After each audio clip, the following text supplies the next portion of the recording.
Hello বন্ধুরা, আজকে আমি তোমাদের সাথে পনির হায়দ্রাবাদি রেসিপি শেয়ার করব। চলো দেখে নিই এটা করতে আমার কি কি লাগবে। প্রথমেই দেখো, এখানে কিন্তু আমি পনিরগুলোকে লম্বা লম্বা করে কেটে নিয়েছি। এবার আমি পনিরটাকে ম্যারিনেট করে নেব। প্রথমেই আমি এখানে নুন দিয়ে দিচ্ছি, এখানে আমি হলুদ দিয়ে দিচ্ছি। নুন আর হলুদ দিয়ে কিন্তু আমি হালকা হাতে ভালোভাবে পনিরটাকে মাখিয়ে নেব। এখানে আমি সবকটা মশলা রেডি করে নিয়েছি। প্রথমেই নিয়েছি গরম মশলা, জিরে ধনের গুঁড়ো, লঙ্কার গুঁড়ো, হলুদ গুঁড়ো, এখানে টক দই, পেঁয়াজ, ধনেপাতা, রসুন, আদা, লঙ্কা, এখানে ফোড়নের জন্য তেজপাতা, জিরে আর গোটা গরম মশলা, এখানে নুন আর চিনি আমি নিয়ে নিয়েছি। এবার আমি একটা এখানে পেস্ট তৈরি করব। প্রথমেই আমার এখানে লাগবে টক দই। টক দইটা আমি পুরোটাই দিয়ে দিচ্ছি। এবার আমি যে মশলাগুলো, গুঁড়ো মশলাগুলো নিয়েছি সেগুলো আমি পুরোটাই টক দইয়ের উপর দিয়ে ভালো করে মশলাটাকে ফেটিয়ে নেব। এখানে দেখো, আমি কিন্তু ভালোভাবে মশলাটাকে, শুকনো মশলাটাকে আগে ভালোভাবে ফেটিয়ে নিচ্ছি। এরপর আমি এখানে একটু নর্মাল জল দিয়ে মশলাটাকে কিন্তু ভালোভাবে ফেটিয়ে নেব। এখানে কিন্তু আমার মশলাটা ভালোভাবে আমি এখানে ফেটিয়ে নিয়েছি। এবার আমি প্রথমেই কড়াই বসিয়ে দিয়েছি, কড়াইটা একটু গরম করে নিচ্ছি। এরপর আমি তেল দিয়ে দিচ্ছি, সর্ষে তেল। তেলটা আমি ভালোভাবে গরম হতে দিচ্ছি। তেল গরম হয়ে যাওয়ার পর যেই আমি পেঁয়াজ, লঙ্কা, আদা, রসুন রেখেছি সেটা আমি গোটা গোটাই তেলের উপর দিয়ে দিচ্ছি।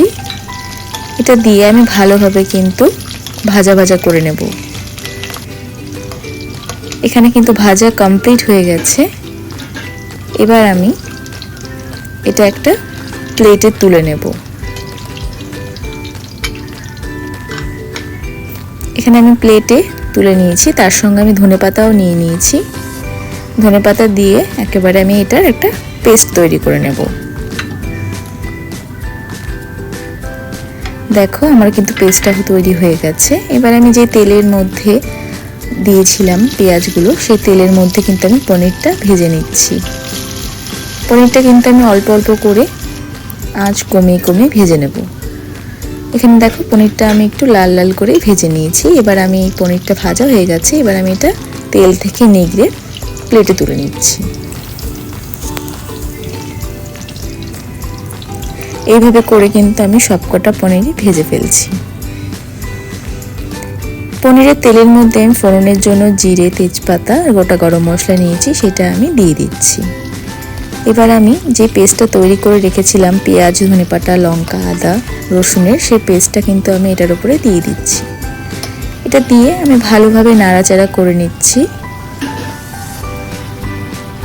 এখানে আমি ভালোভাবে নাড়াচাড়া করে এখানে আমি এক চামচের মতো, এক চামচের হাফ চামচ নুন দিয়ে দিচ্ছি।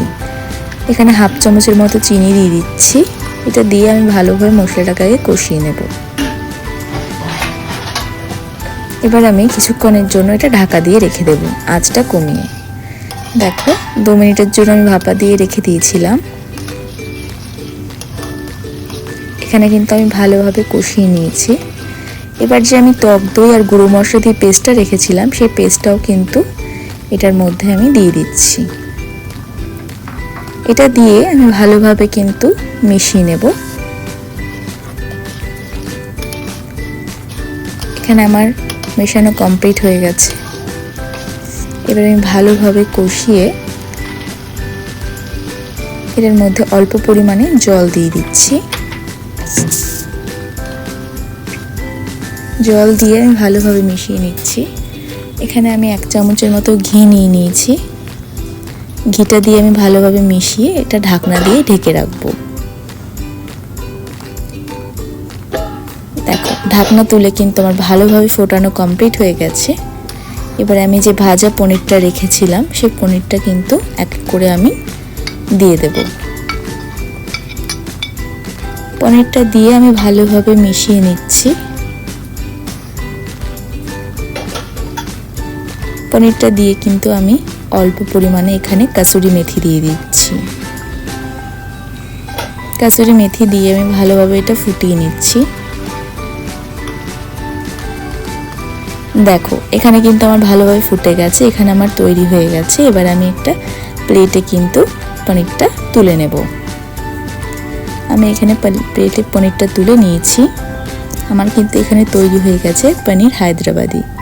তোমাদের যদি এই রেসিপিটা ভালো লেগে থাকে তাহলে কিন্তু অবশ্যই পেজটাকে ফলো, লাইক এবং শেয়ার করো। আমার ইউটিউব চ্যানেলটাকে সাবস্ক্রাইব করো। চলো টাটা, বাই বাই।